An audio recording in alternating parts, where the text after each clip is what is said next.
দ্বন্দ্ব ক্রমে বেড়েই চলেছে। না না, রাজ্য বিজেপির কথা বলছি না, বলছি জাতীয় স্তরে বিজেপির কথা। দ্বন্দ্ব কার সঙ্গে?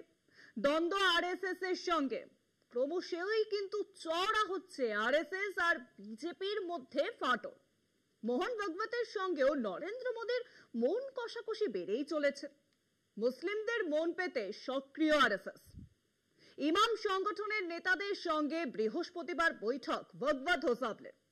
মোদী, শাহ, যোগীদের চরম অস্বস্তিতে ফেলেছে কিন্তু এই বৈঠক। দেশ জুড়ে বিজেপি নেতাদের মুসলিম বিদ্বেষী ভাষণ, বিদ্বেষের বার্তা। তাহলে কি এবার আরএসএস এর লাইনের বিরুদ্ধে যাবে?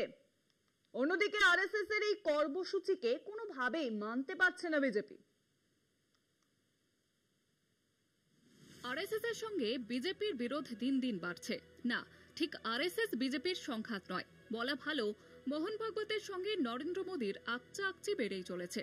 নাম না করে মোদীকে প্রায় রোজই বিচ্ছেন ভাগবত। ৭৫ বছর বয়স হলে বাধ্যতামূলক অবসর থেকে শুরু করে অহংকার ত্যাগ করে কাজের উপর ফোকাস করা, এ জাতীয় ভাগবতের সব কথাই যে মোদীকে উদ্দেশ্য করে বলা, রাজনৈতিক মহলে তা বুঝতে অসুবিধা হয়নি। ভাগবতের কথা এবং কাজে বারবার টার্গেটে মোদী সহ বিজেপি নেতারা। মোদী, শাহ, যোগীকে ফের অস্বস্তিতে ফেলে এবার মোহন ভাগবত বৈঠক করলেন অল ইন্ডিয়া ইমাম অর্গানাইজেশনের কর্মকর্তাদের সঙ্গে। বৈঠকে মুসলিম ধর্মীয় নেতা এবং বুদ্ধিজীবীরাও ছিলেন।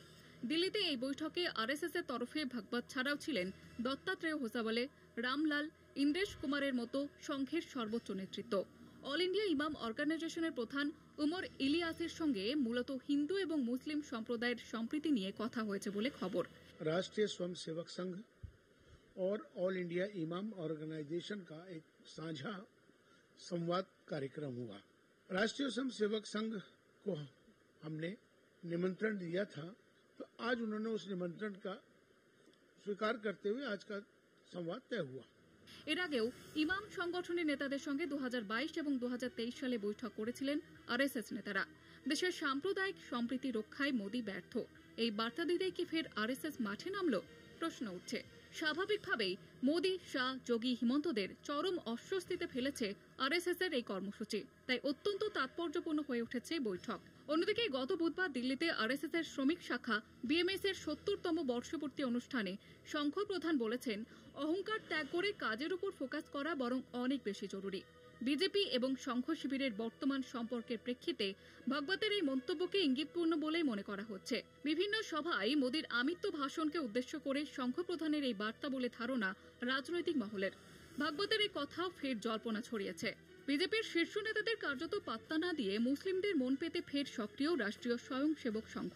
2022 সালে দেশের বৃহত্তম সংখ্যালঘু জনগোষ্ঠী মুসলিমদের সমস্যার হদিশ খুঁজতে প্রাক্তন মুখ্য নির্বাচন কমিশনার এসওয়াই কুরেশি সহ 5 জন বিশিষ্ট মুসলিম ব্যক্তিত্বের সঙ্গে বৈঠক করেন মোহন ভাগবত। সেই বৈঠক ভালোভাবে নেয়নি বিজেপি।